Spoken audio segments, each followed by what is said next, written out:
Alors aujourd'hui, c'est vrai que conversation autour de l'art, on est un peu au-delà du périmètre de l'art stricto sensu, mais je pense que c'était indispensable, nous en referons d'autres d'ailleurs, euh, d'évoquer ce sujet, les Juifs du Maroc, parce que je pense que ça évoque beaucoup de choses, à la fois pour les personnes qui sont juives, mais pour d'autres personnes aussi. Voilà, donc c'est un angle plus sociologique, culturel, voire historique. Et nous avons la chance ce soir d'avoir deux experts qui vont dialoguer et après nous passerons un film et vous comprendrez le pourquoi du film. Donc c'est d'abord Jonas Siboni qui va intervenir. Jonas, c'est plutôt l'histoire, comment les Juifs sont arrivés au Maroc, toute l'évolution.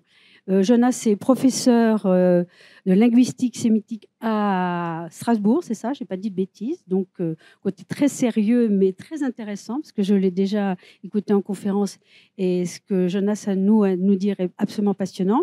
Et après, c'est donc Isa Génie, qu'on ne présente plus, mais enfin quand même, cinéaste, grande cinéaste, qui a été récompensée pour beaucoup de ses films, et qui en ce moment est présente dans une exposition à Casablanca sur les femmes pionnières. À Marrakech. Ah, c'est à Marrakech, excuse-moi, au musée de la femme. C'est encore mieux, puisque vous n'avez aucune excuse pour ne pas aller voir cette exposition. Voilà, merci Isa, excuse-moi. Voilà. Et ensuite, donc Isa, elle va plus nous parler de la vie quotidienne des Juifs au Maroc, en prenant comme illustration sa famille. Et donc, c'est le sujet de ce film, Retrouver Oulad Mouned, qui est tout aussi passionnant que ces deux experts vont nous dire.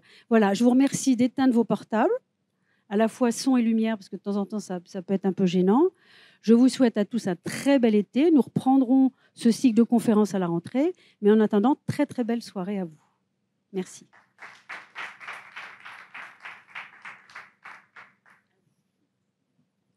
Donc c'est moi qui commence. Vous m'entendez? C'est bon? D'accord. Bonsoir tout le monde. Je vais commencer juste par dire quelques mots en arabe. Et ensuite, je vous promets, je passe au français. أولاً ولا ممكن بغيت نقول شي كلمات بالعربية. En fait بالدارجة المغربية طبيعة الحال. اللغة ديالنا ديال الدار الشعب الناس ديال المجتمع. En fait أنا خلقت وكبرت في فرنسا من والد مغربي. كنت في المغرب بعض المرات لكن اليوم هي أول مرة اللي ندير واحد لا كونفيرونس هنايا في المغرب وبالضبط باش نتكلم على الثقافة المشتركة ديالنا ديال المغاربة يهود مسلمين ثقافة تاريخ تقاليد ديالنا باش نهضر على كل شيء هنايا في المغرب أرض جدادي وجدادكم وبالنسبة ليا هذا مهم بزاف نهار كبير هذا وعليها أنا فرحان بزاف نكون معكم غادي نقول لكم الحق هذا الشرف كبير ليا باش نكون معكم اليوم أنا متشرف أنني نكون معكم هنايا هاد l'invitation شرفتني بزاف وبغيت نشكركم كلكم. Voilà, je repasse au français. Je tiens, avant de commencer, à remercier les amis de la Fondation Majorelle pour cette invitation, tout particulièrement Caroline, évidemment, mais aussi Sophia, Marwan et Amine. Alors, je vais vous parler donc de culture judéo-marocaine. C'est une culture qui est à la fois 100% juive et 100% marocaine. C'est un peu ridicule comme expression, ça fait 200%, c'est clair. Et pourtant, je ne suis pas en train de jouer à essayer de trouver des formules efficaces et bons sentiments, mais vides de sens. Je dis ça très sérieusement. Ce que je veux dire par là, c'est que la culture judéo-marocaine, juive marocaine ou marocaine juive, n'est pas moins juive qu'une autre culture juive, qu'elle soit de Tunisie, d'Irak ou ashkénaze. Elle n'est pas non plus moins marocaine que les autres cultures marocaines. Les juifs marocains ne sont pas moins marocains que les arabes ou les berbères. Je vais tenter en peu de temps d'appuyer un peu ce que je suis en train de vous dire. Alors, pourquoi est-ce que cette culture est 100% juive? Le judaïsme marocain, c'est une histoire ancestrale, c'est une longue histoire. Les juifs sont présents sur le sol marocain depuis avant l'ère chrétienne. Ils ont très probablement un lien avec Israël ancien. On considère généralement qu'ils sont une partie de la diaspora juive, ce peuple antique éparpillé à travers le monde. Ils ont en ce sens probablement des liens éloignés avec d'autres populations juives dans le monde. Toutes les populations juives partagent cette particularité, disons. Pour le Maroc, on a des traces de présence juive qui datent d'avant l'ère chrétienne, puis on a des traces de peuplement juif à l'époque romaine, des preuves de l'existence de tribus berbères juives à l'arrivée des Arabes au 7e, 8e siècle de notre ère. En fait, on peut dire que les Juifs ont toujours été là. Ils ont toujours été en lien avec leurs voisins musulmans, bien entendu, mais aussi avec les autres communautés juives environnantes. Historiquement, les Juifs d'Andalousie, au nord, et ceux de l'actuelle Algérie, à l'est. À l'intérieur du Maroc, les Juifs du Nord parlaient l'espagnol. Ils étaient connectés à ceux du centre qui parlaient l'arabe et ceux du sud qui parlaient le berbère tachelhit en général. C'est un véritable monde juif. Le judaïsme du Maroc n'a jamais été isolé du reste du monde juif. Il en a toujours fait partie. Les savants correspondaient avec des Juifs d'Égypte, du Yémen, d'Irak et d'Europe. Ce sont bien des Juifs parfaitement intégrés au monde juif. De plus, bien que marocains, ils pratiquaient leur religion, le judaïsme, en allant à l'école juive. Jusqu'au XXe siècle, les Juifs n'allaient qu'en école juive et recevaient un enseignement principalement religieux. Ils y apprenaient l'hébreu et l'araméen, qui sont des langues sœurs de l'arabe.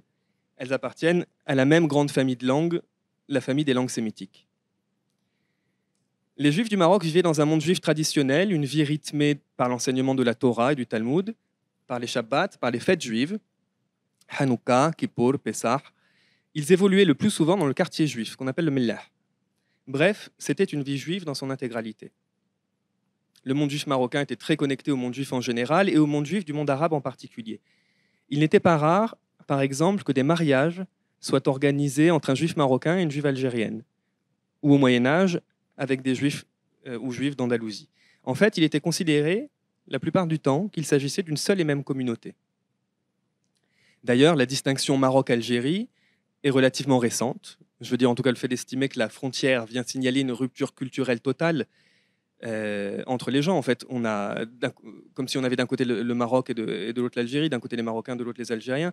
Au niveau culturel et linguistique, Oujda et Tlemcen, c'est très proche en réalité. Au niveau linguistique et culturel, on a ce qu'on appelle un continuum. C'est-à-dire que ce n'est pas la frontière qui marque la différence entre les gens. La différence, elle vient avec la distance géographique.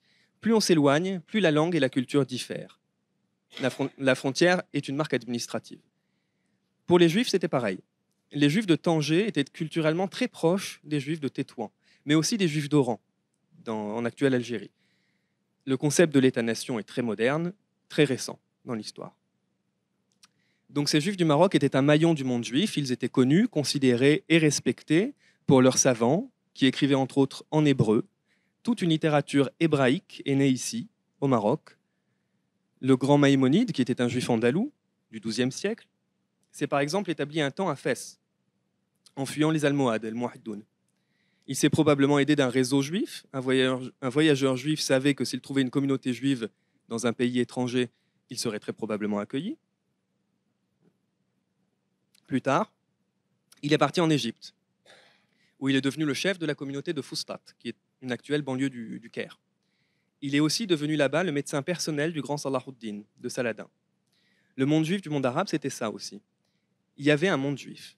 Les gens étaient en relation, des rabbins d'Andalousie correspondaient avec leurs coreligionnaires des académies talmudiques d'Irak, et le Maroc faisait partie intégrante de cet univers-là.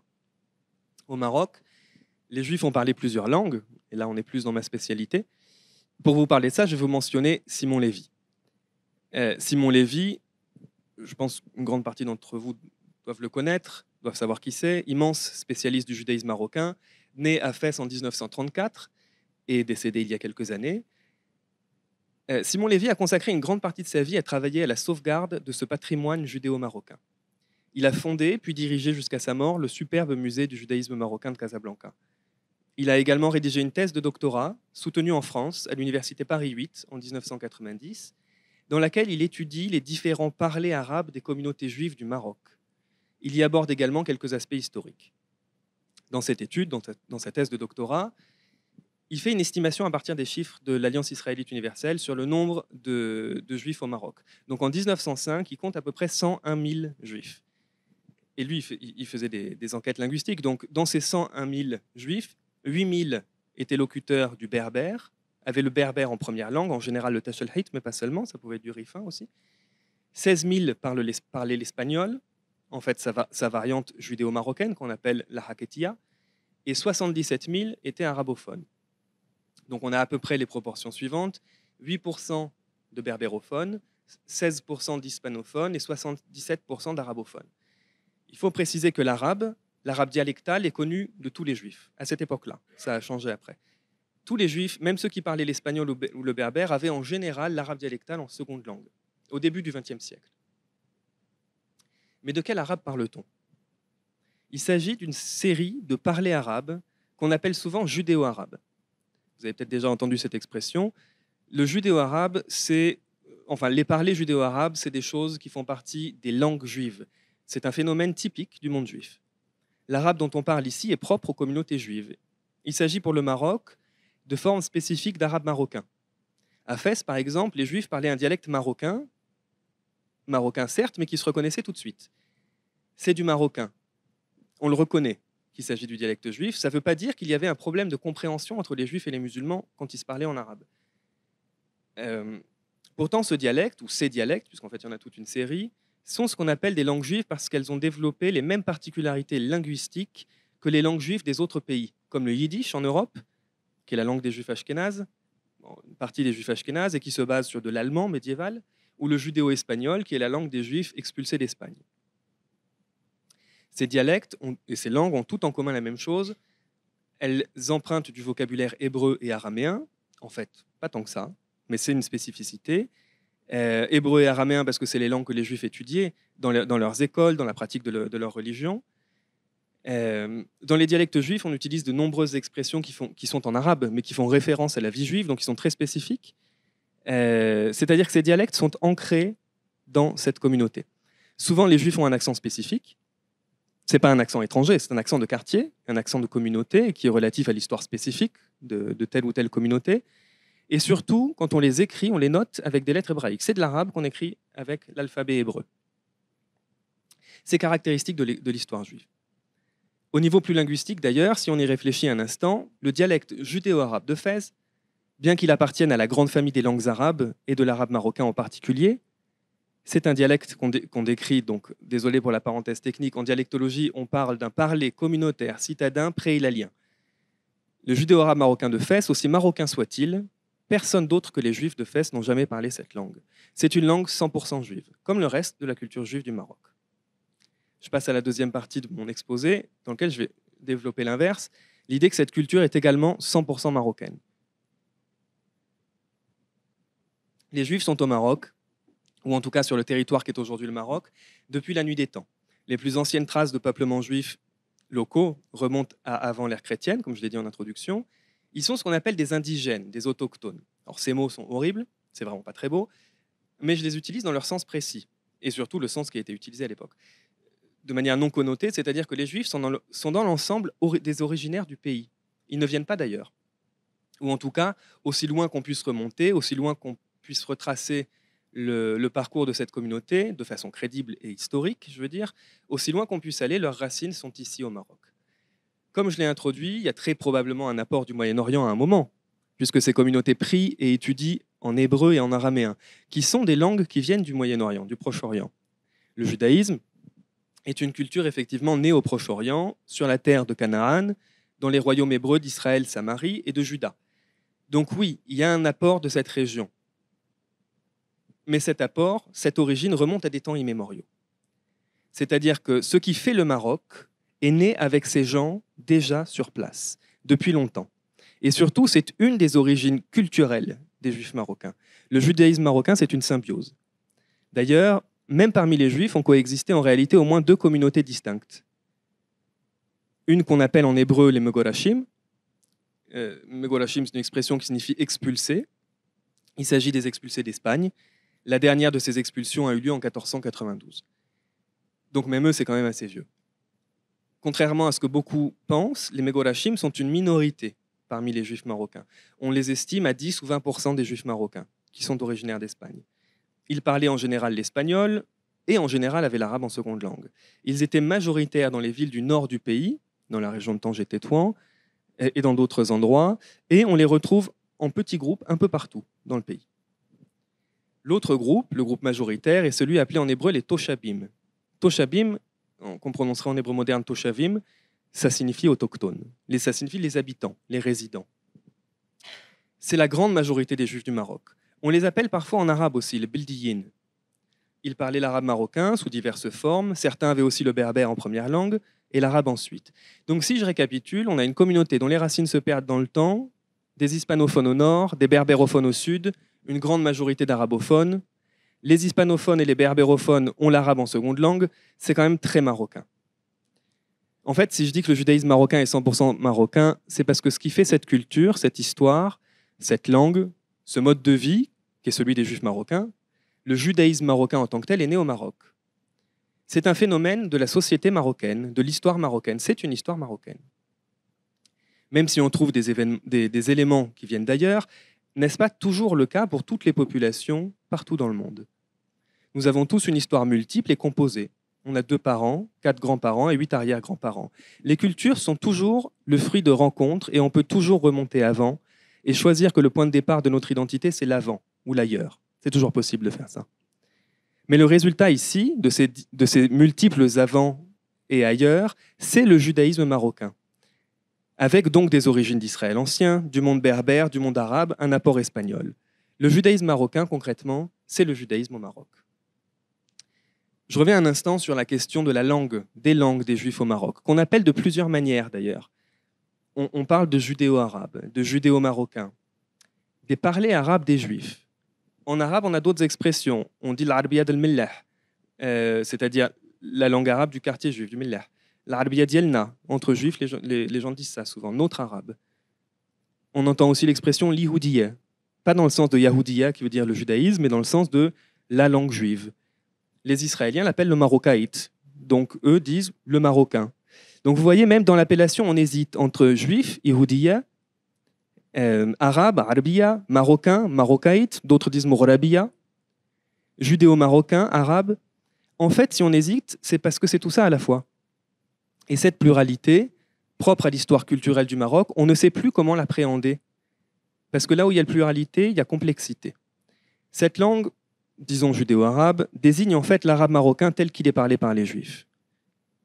D'où le fait qu'elle ait pu être appelée Iroudiya, c'est-à-dire Iroud, juif, et Iya, c'est ce qu'on met à la fin d'un mot pour désigner les langues, comme on a arabe, arabiya, zbagnoul, zbagnouliya, etc.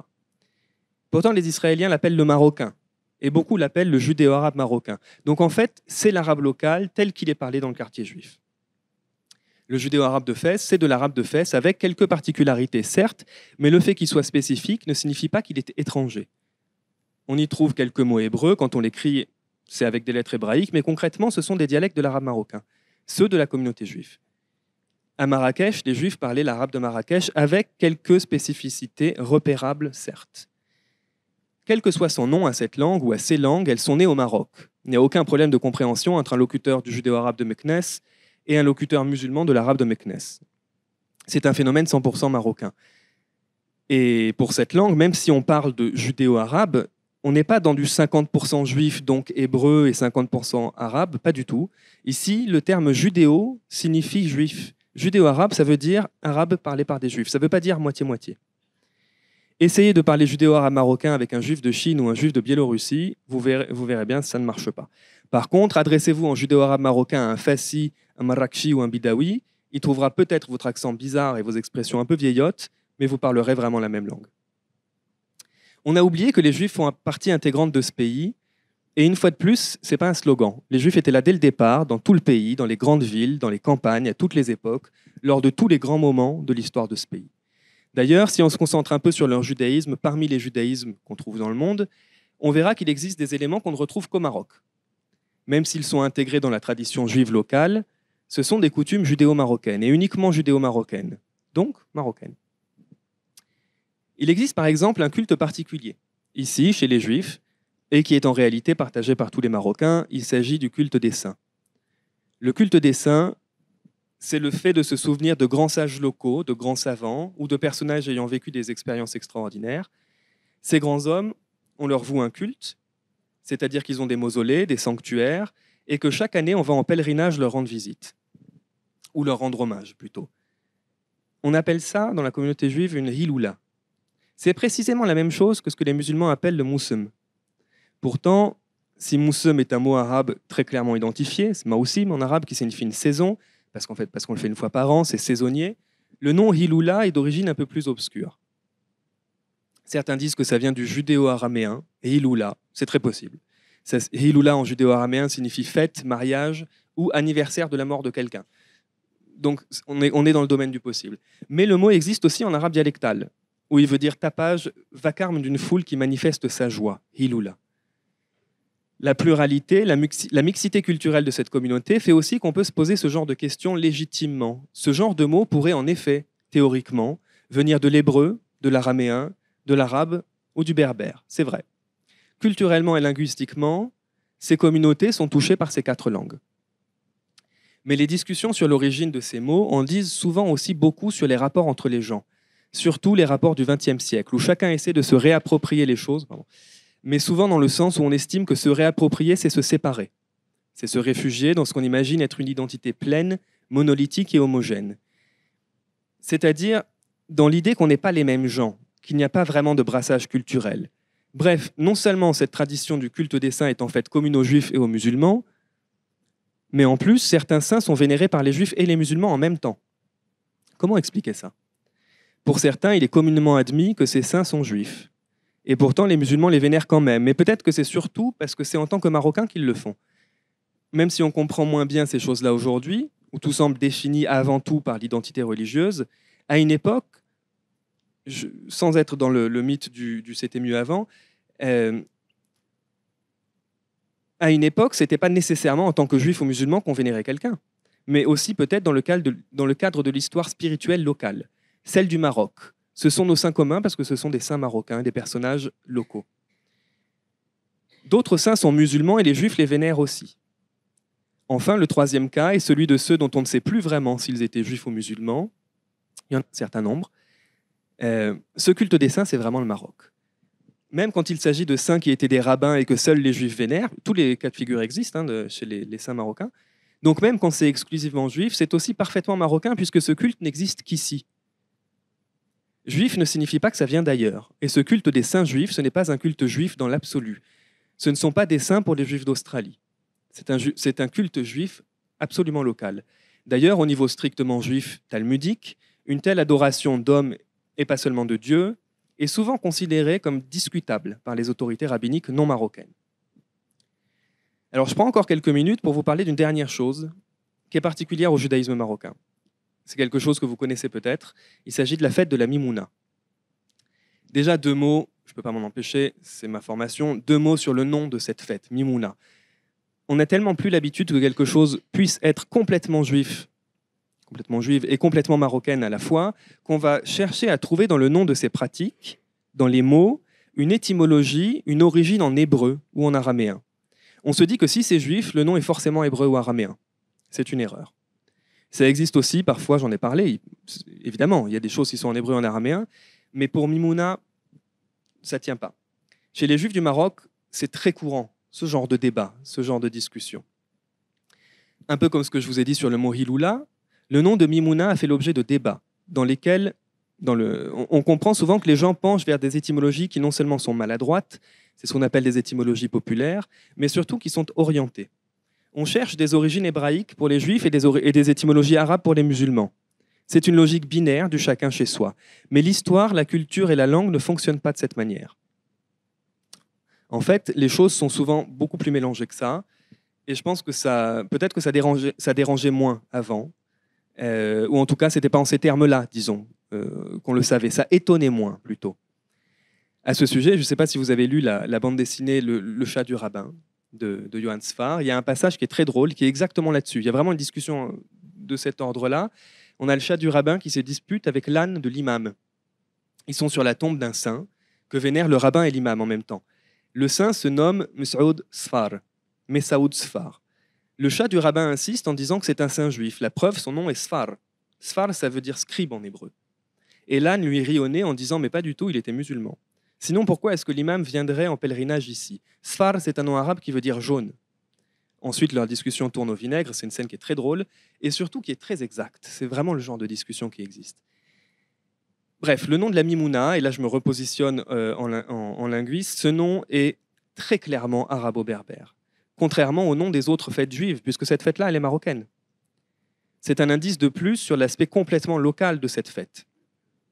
La Mimouna, c'est une fête juive dans laquelle on dresse une table d'abondance, c'est une fête du printemps en fait, une fête du renouveau, donc de l'abondance.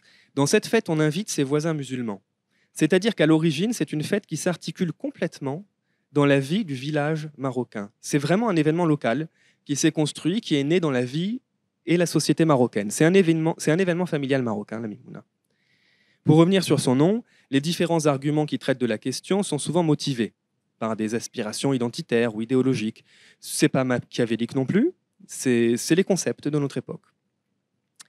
Aujourd'hui, peut-être que c'est compliqué d'accepter qu'on est dans un univers qui s'est binarisé, qui s'est polarisé, et que l'origine de cette fête peut ne pas être directement issue du judaïsme rabbinique.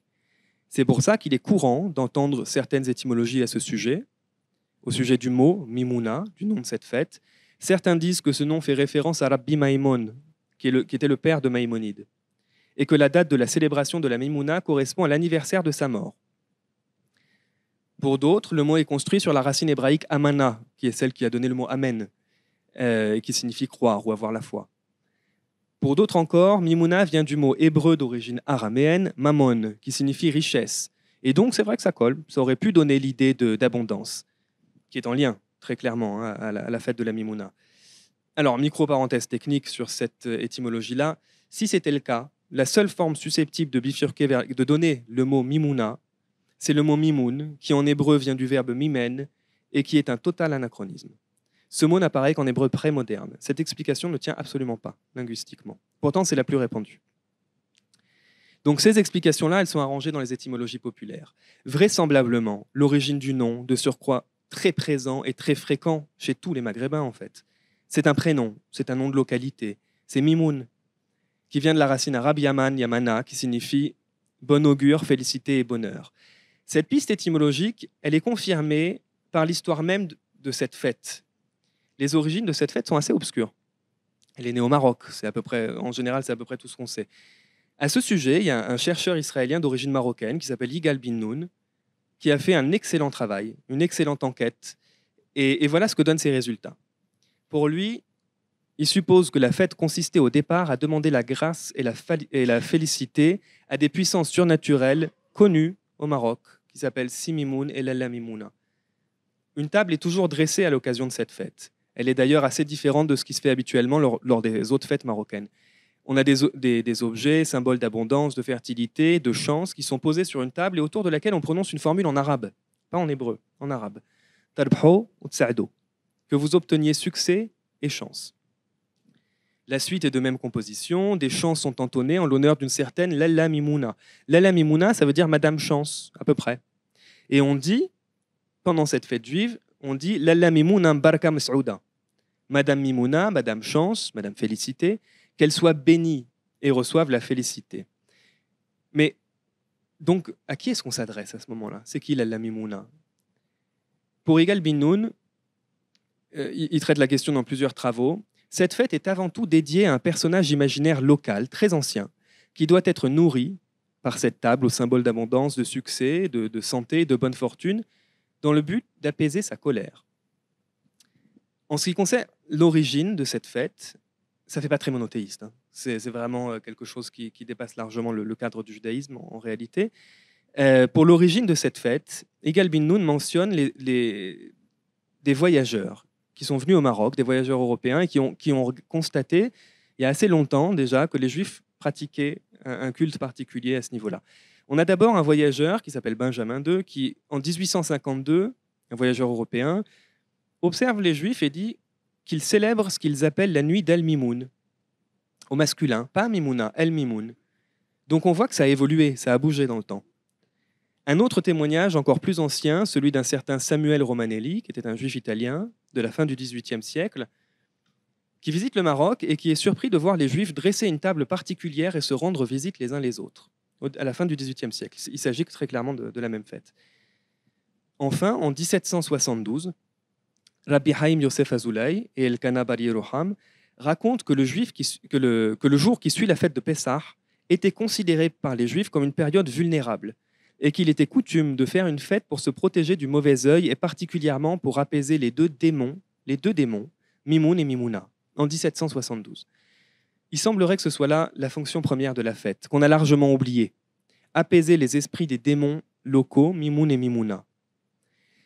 Yigal bin Noun rajoute que le lendemain de la fête, et ça c'est quelque chose qui existe encore dans pas mal de familles, donc ça a un peu changé, mais l'idée est toujours la même, les Juifs avaient l'habitude de s'immerger le plus souvent en entrant dans un cours d'eau ou un lac, puis ils devaient se relever, ils tournaient la tête, ils prenaient des cailloux qu'ils avaient souvent mis dans leur poche, et ils les jetaient en arrière en disant « Sir Bohras, Sir Adar, Sir Adar, Sirul Alail » Va-t'en Bohras, va-t'en causeur de troubles. Sir Adar, va-t'en la douleur. Siru l'Alail, allez-vous-en mauvais esprit. Le lendemain de la fête avait lieu ce qu'on appelle le Birkat HaIlanot. Donc là, c'est en hébreu par contre. Birkat HaIlanot, ça signifie la bénédiction des arbres. Ça fait écho encore à une fête du printemps, hein, c'est très clair. C'est également un indice qui permet d'associer les célébrations de la Mimouna aux pratiques Gnawa. On est sur un fond commun marocain. D'ailleurs, on est en plein festival Gnawa en ce moment, mais dans de nombreuses villes marocaines, les Gnawa bénissent ou bénissaient, je ne sais pas si ça se fait encore, ils bénissaient aussi un arbre. C'était un palmier, en général à Taroudant, un arganier à Agadir. À Agadir, l'arbre était appelé l'Alla Argana, et il était entouré d'un tas de pierres qu'on appelait l'Alla Mimouna. Les berbérophones, en général, le même tas de pierres, ils l'appelaient avec un autre nom en arabe, l'Alla Krima. Donc il y a un personnage qui s'appelle l'Alla Mimouna et qui est présent dans l'imaginaire des populations marocaines, et donc pas seulement chez les communautés juives. L'Alla Mimouna est aussi le nom d'une confrérie Gnawa, pour qui le personnage est d'une très haute importance. Pour eux, c'est une Sahraouia venue de l'Est et descendante du prophète de l'islam.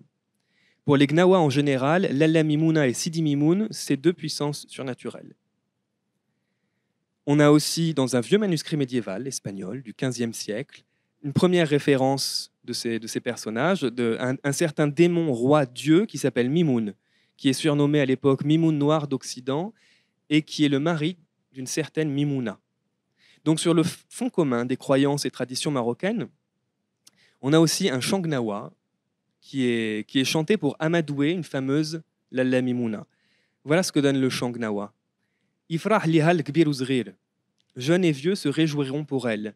Mimouna jaïba al-khir lektir. Mimouna amène l'abondance. Hal halwa. Voici des sucreries. Hal kisen mliena. Voici des verres pleins.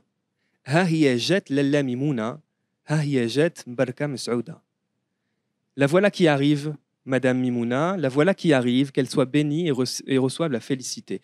La dernière partie de ce chant gnawa, Ha hiya jet lalla Mimouna mbarka Mas'ouda, c'est mot pour mot ce que disent les Juifs pendant la fête de la Mimouna. On parle très clairement du même personnage. Donc cette fête, c'est une fête juive. Concrètement, en fait, il n'y a que les Juifs qui pratiquent une fête de la Mimouna. Elle est aujourd'hui incorporée dans le calendrier juif à la suite de la fête de Pessah. Et pourtant, elle n'existe qu'au Maroc, même si en fait elle s'est exportée depuis. Mais c'est une fête locale, marocaine. Les Juifs des autres pays ne la connaissaient pas, cette fête, avant la globalisation, sauf un peu dans l'ouest de l'Algérie. Mais bon, on est quand même à peu près au même endroit. En fait, le plus beau symbole de cette symbiose marocaine, c'est peut-être cette fête. Parce que bien que ce soit une fête juive, dans son déroulement traditionnel, elle faisait interagir des musulmans avec les Juifs. C'est une fête marocaine qui s'articulait autour de la complexité et de la pluralité du tissu social marocain. C'est une fête juive qui, dans son déroulement traditionnel, faisait intervenir dans le culte des musulmans, qui avait un rôle pendant cette fête. Je laisserai Isa tout à l'heure raconter comment ça se passait. Cette fête, c'est l'âme du Maroc. Son déroulement lui-même est un échange culturel de chants, de nourriture, d'expressions en arabe, de chants gnawa, où l'on demande grâce à une certaine Lalla Mimouna, au milieu de chants liturgiques juifs.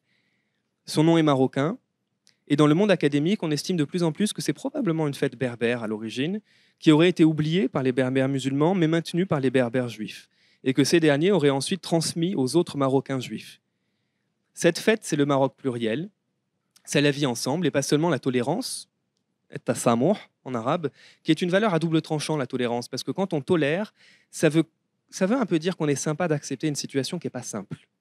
Tolérance, ça veut dire que ce n'est pas la norme, et qu'on fait un effort, qu'on fait une bonne action sociétale. Donc pas seulement tasamoh, pas seulement la tolérance, mais aussi la solidarité, et tadamoun, et la vie ensemble, ta'ayush.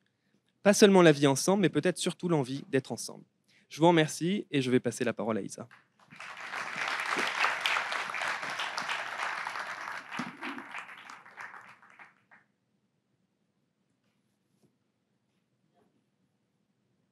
Merci encore à à vous, tous les présents. Marhaba, barouhaba, comme on dit. Je suis très heureuse de cette occasion qui m'est offerte par les amis de l'association de Fondation Majorelle et par malheureusement, on regrette l'absence de Björn, mais il est là quelque part puisque il est quand même un des comment dire, c'est lui qui a souvent des initiatives et en tout cas concernant ce magnifique endroit. Voilà. Moi, je vais parler en effet non pas de l'histoire, mais plutôt de moi. Voilà, très simplement, une juive marocaine née à Casablanca et qui, voilà, le reste, le film vous dira le reste de mon histoire. Mais en tout cas, ce que je voulais vous dire, c'est que, en ce qui me concerne, j'ai eu le privilège de vivre le judaïsme des villes et le judaïsme des champs, voilà, au Maroc. Mon enfance et mon adolescence s'est passée à Casablanca, près de la place de Verdun, le cœur du cœur de la vie juive au Maroc. En fait, elle était à l'exacte intersection entre le monde de la Médina ou du Mellah et authentiquement autochtone, comme on vient de le voir, et celui du monde moderne, avec ses immeubles, ses villas, ses églises, ses écoles, etc.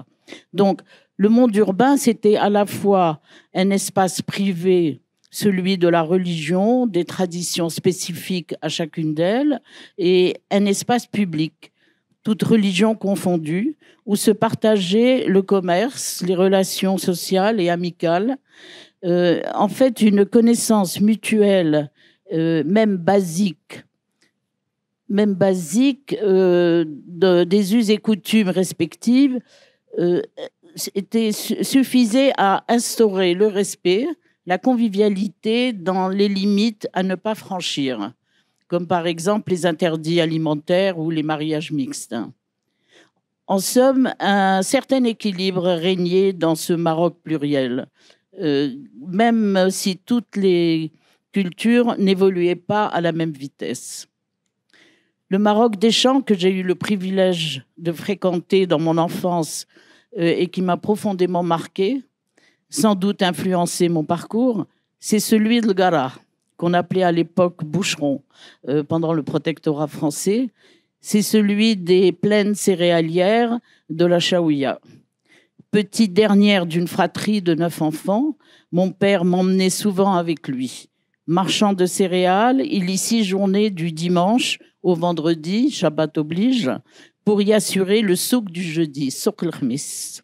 Et là, ce fut l'immersion totale dans un monde rural, ses paysans, ses boutiquiers, ses moussem, ses fantasias, ses chirat, ses femmes troubadours.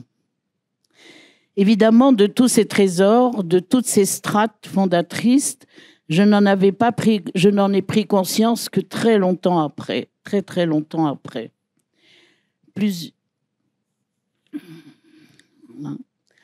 Après que j'eus quitté le Maroc à 17 ans pour Paris et de m'y établir à la fois une vie professionnelle et familiale, et en adoptant, je croyais définitivement, ma vie à la parisienne, entre guillemets. Mais c'était sans compter avec ceux qui, 14 années après mon départ, allaient m'accueillir à mon arrivée à Marrakech un jour de mars 73. Je me permets un petit clin d'œil personnel. Ce jour de mars 73, je venais avec mon mari pour la première fois, un mari français, lui faire connaître le Maroc. Et par un heureux concours de circonstances, nous allons à la Mamounia. Et aujourd'hui, donc 46 années après, je suis à la Mamounia à rédiger ce petit texte, grâce d'ailleurs au partenariat que je remercie au passage. Voilà. Donc, et là, voilà, je suis avec Jonas grâce à ce partenariat. Ce séjour, censé n'être qu'une semaine de vacances, anodine, allait en réalité décider de tout ce parcours qui m'amène jusqu'à aujourd'hui devant vous. Aujourd'hui, je suis supposée parler des Juifs du Maroc. Je n'en parlerai pas de manière savante, ni de manière exclusive, mais d'un exemple, le mien, qui eut à négocier plusieurs facettes de son identité, à commencer par mon prénom. Très berbère, Ija. Je le tiens en réalité de ma grand-mère, mais dès ma naissance, on me l'a tronqué par Lison, plus français. Heureusement qu'à 20 ans, mon premier patron à Paris me l'a restitué, le trouvant plus séduisant avec ses 2 Z que Lison. Paradoxe, c'est au Maroc qu'on m'a francisé et c'est à Paris qu'on me marocanise. Au point de m'engager corps et âme dans l'exaltante aventure de la réappropriation de mon identité judéo-berbéro-franco-marocaine. Je dois dire que quelquefois, cet ordre était assez fluctuant. Parce que de temps en temps, je me disais « Ah, ben, je suis d'abord française ». Après, ça a été « Ah, mais je suis d'abord marocaine ». Après, ça a été « Ah, mais je suis d'abord juive ». Après, ça a été… Bref, de temps en temps, c'était des facettes en opposition. Et puis finalement, aujourd'hui, je peux dire que ce sont des facettes en harmonie. Et j'en suis très heureuse. Alors, mon parcours et ma filmographie sont là pour en témoigner. Puisque mon parcours professionnel est, disons, je ne dirais pas professionnel, parce qu'en réalité, ma profession n'a été qu'un prétexte pour moi de revenir au Maroc. Parce que la première fois que j'ai mis pied à Marrakech, un jour de mars 73, ça a été un tel choc. Et je me suis dit, mais je ne vais pas attendre des congés payés 1 fois par an pour revenir au Maroc, ce n'est pas possible. Donc, la Providence m'a fait rencontrer un cinéaste marocain qui est Souel Ben Barka. Je travaillais déjà un peu dans le cinéma, mais je n'avais jamais fait de distribution ni de production encore. J'étais une jeune femme qui s'engageait dans le métier. Et puis, j'ai dit à Souel Ben Barka, et qui venait de réaliser un film à succès qui s'appelait 1001 mains, j'ai dit, écoutez, moi, je vais m'occuper de votre film. Voilà, c'est parti comme ça. Et puis, de fil en aiguille, je suis passée donc de la distribution à la production et après à la réalisation, comme vous voulez. Mais tout ça n'était pour moi qu'un prétexte pour nous renouer avec ce Maroc que j'avais vraiment, je dois le dire, dédaigné. Mes parents étaient arabophones, vous allez le voir dans le film.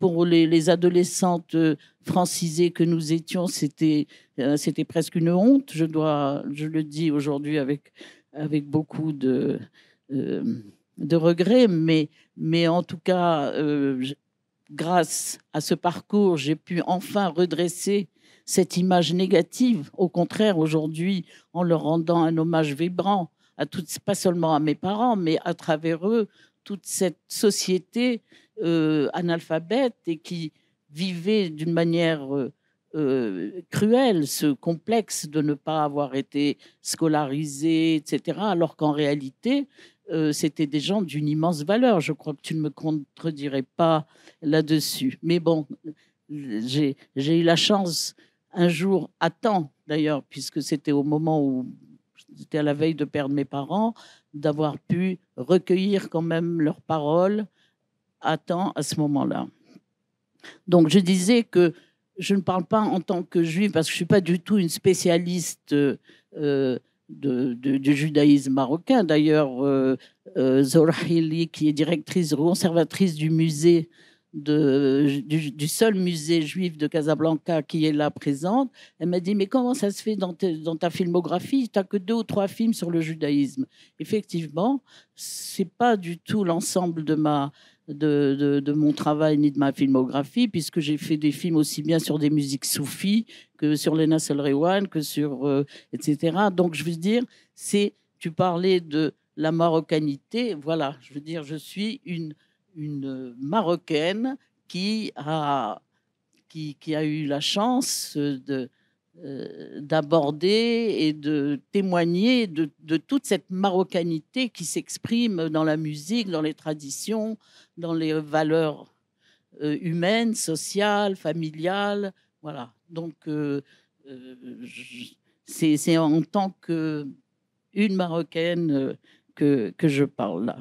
Donc, puisqu'effectivement, donc, pas en spécialiste, ni en théoricienne, ni en académicienne, en simple témoin qui, sur une quarantaine d'années maintenant, je constate avec bonheur qu'ici et là, à travers le monde, ce judaïsme marocain se porte bien.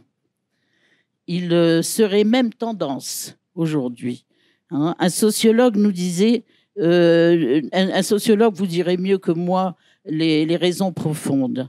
Pour moi, il est aujourd'hui l'éclosion d'une multitude de graines qui ont été semées ici et là, soit à l'initiative individuelle, soit par initiative individuelle, soit collective, mais surtout aux initiatives aussi, je dois le souligner avec beaucoup de respect, grâce aussi à Sa Majesté le roi Mohamed VI, qui, que Dieu l'assiste, qui vraiment, par la Constitution de 2011 déjà, a inscrit la composante juive dans la Constitution, mais surtout aussi toutes ces actions qui consistent dans la restauration des cimetières juifs à l'abandon et quelquefois dans les endroits les plus reculés de l'Atlas, la restauration et la protection de ces lieux, de ces cimetières, les restaurations des synagogues, la restauration des mélas en leur redonnant leur nom d'origine, comme c'est le cas ici à Marrakech, et d'autres initiatives en projet là. Donc, et puis, comme je le signalais également, l'existence de ce musée à Casablanca, qui maintenant, grâce d'ailleurs à Simon Lévy et la Fondation du patrimoine juif marocain, existe depuis 20 ans et fait un travail pédagogique extraordinaire auprès de non seulement de la société marocaine, mais même non marocaine, des gens qui viennent de loin pour visiter. Et sans parler de l'annonce, il y a un mois, je crois, par Sa Majesté, de l'ouverture d'un musée de la culture juive de Fès. Voilà. L'afflux des touristes ayant un quelconque lien proche ou lointain avec le judaïsme marocain, qu'il soit d'ordre nostalgique, culturel ou cultuel, ou que ce soit tout simplement le besoin des descendants de ces juifs marocains d'identifier la source, les fondations de leur famille, nous avons au Maroc le privilège de relier librement le passé au présent et sans lesquels le futur est amputé. J'ai eu le bonheur d'entreprendre cette démarche il y a 25 ans avec le film Retrouver Oulad Moumen que vous allez voir. L'an dernier, la nouvelle génération de mes neveux et nièces m'ont demandé de refaire le voyage. Nous l'avons fait et comme ça, nous avons connecté notre berceau familial à la diaspora mondiale. Je vous souhaite une très bonne projection.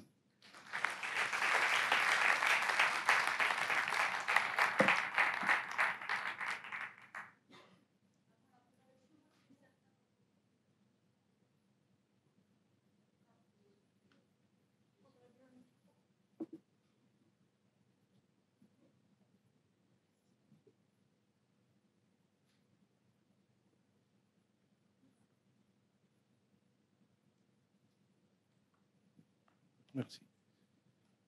Bon, je remercie et M. Sibouni et Mme Genini pour ces interventions sur lesquelles j'ai 2-3 remarques. Bon, il y a une chose qui m'a toujours questionné, étonné. Pourquoi, jusqu'à aujourd'hui, on se pose la question, est-ce que de la culture juive marocaine, est-ce qu'il fait partie de la culture marocaine? Alors que la culture juive, il existe avant la culture arabe. Et vous l'avez bien dit. Et on se pose toujours la question. Et tout à l'heure, vous avez dit, on a oublié que la culture juive faisait partie de la culture marocaine.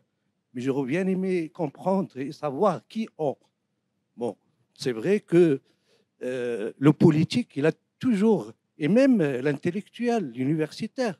Ils ont toujours fait comme si cette culture, il était, surtout pendant ces 100 dernières années. Donc, je pense sur le banc universitaire, dans les partis politiques, même dans les plateformes de partis politiques ou des mouvements dits progressistes, démocratiques, qui demandaient ou qui réclamaient la reconnaissance de la culture amazigh, mais jamais on a demandé la reconnaissance de la culture juive comme faisant partie de la culture marocaine. Donc, je pense que les penseurs, les universitaires doivent un jour répondre à cette question. Bon, ça, par rapport à ça. Autre chose, bon, je suis je suis resté sur ma faim parce que là, par rapport au titre, les Juifs du Maroc, une longue histoire. Et là, je me trouve avec un linguiste. Bon, je suis un petit peu, pas gêné, mais je suis déçu que vous réduisiez la culture à la langue. La culture juive, c'est pas seulement la langue, c'est la cuisine, c'est le kaftan, c'est le savoir-vivre, c'est énormément de choses. Et tout à l'heure, vous parliez que les Juifs de Tétouan, ou bien ce qu'on appelle les Juifs d'origine des expulsés de 1492, qui étaient minoritaires, mais absolument pas. Parce que la date de 1492, c'est une date très importante par rapport à l'histoire de la culture marocaine, parce que ces gens-là, dits minoritaires, ils ont apporté leur culture. Et ils ont dominé ce qu'on appelle la culture des autochtones. Ils l'ont dominé parce qu'ils ont ramené leurs discussions religieuses, ils ont ramené leur savoir-faire andalou, ils ont ramené aussi un certain modernisme qui a rayonné sur le Maroc. Bon, la question... Oui, vous n'avez pas tort, mais la question... Merci. Bonsoir tout le monde. Je suis très ravie d'être parmi vous. Pour la deuxième fois, je vois Madame Isa. Pour la première fois, je vois le docteur Jones. Donc, je suis très ravie encore une fois. Je m'appelle Ibtissam Hadeji. Je suis en train de préparer ma thèse de doctorat sur le patrimoine juif marocain.